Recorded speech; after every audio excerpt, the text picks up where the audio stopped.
দর্শক এই মুহূর্তে কুমিল্লায় আছেন সহকর্মী ফাজলে রাব্বি, সরাসরি যুক্ত হচ্ছে তার সঙ্গে। রাব্বি, কুমিল্লায় ভোট গণনা সবশেষ কি খবর আছে আপনার কাছে? প্রশাসকের কার্যালয়ে, রিটার্নিং কর্মকর্তার কার্যালয়ে আপনি জানেন যে ঠিক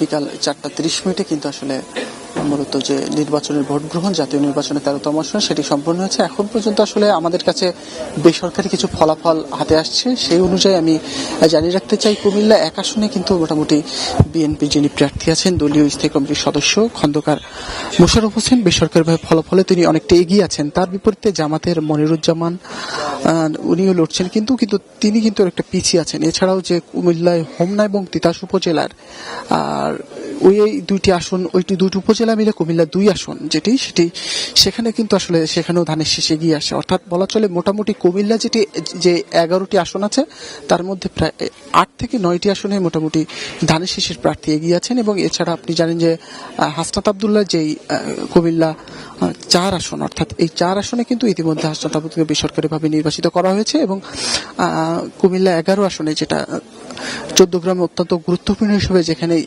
জামাত ইসলামের প্রার্থী সৈয়দ আব্দুল্লাহ মোহাম্মদ তাহের প্রার্থী আছেন, তিনি কিন্তু মূলত এই আসনটিতে এগিয়ে আছেন। কিন্তু এই আসনটিতে মূলত 3টি কেন্দ্রকে কিন্তু জাল ভোট থাকায় সেই ভোটগুলো স্থগিত করা হয়েছে, অর্থাৎ সেই 3টি কেন্দ্রকে ভোট গণনা আওতার মধ্যে থাকবে না।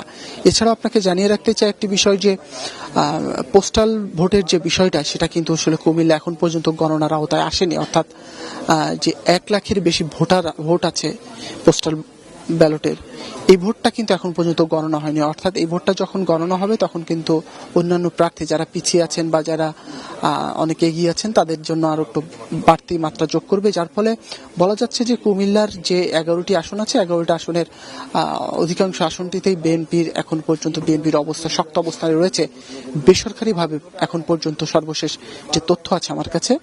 তো এই একটা বিষয় ছিল। পাশাপাশি জানেন যে দিনভর কিন্তু আইন শৃঙ্খলা বাহিনী এবং সেনাবাহিনী, বিজিবির, র্যাব সহ আইন শৃঙ্খলা বাহিনীর যে সদস্যরা আছে তারা কিন্তু পর্যাপ্ত আইন শৃঙ্খলা বাহিনী, তারা কিন্তু যথেষ্ট আন্তরিকতার সাথে এবং নজিরবিহীন নিরাপত্তা বলা যায়, সেই নজিরবিহীন নিরাপত্তা 13তম জাতীয় সংসদ যে নির্বাচনটি অনুষ্ঠিত হলো, এই সংসদ আসনে এই নির্বাচনে তারা কিন্তু নজিরবিহীনভাবে নিরাপত্তা দিয়েছেন। এটি আসলে বলার অপেক্ষা রাখে না।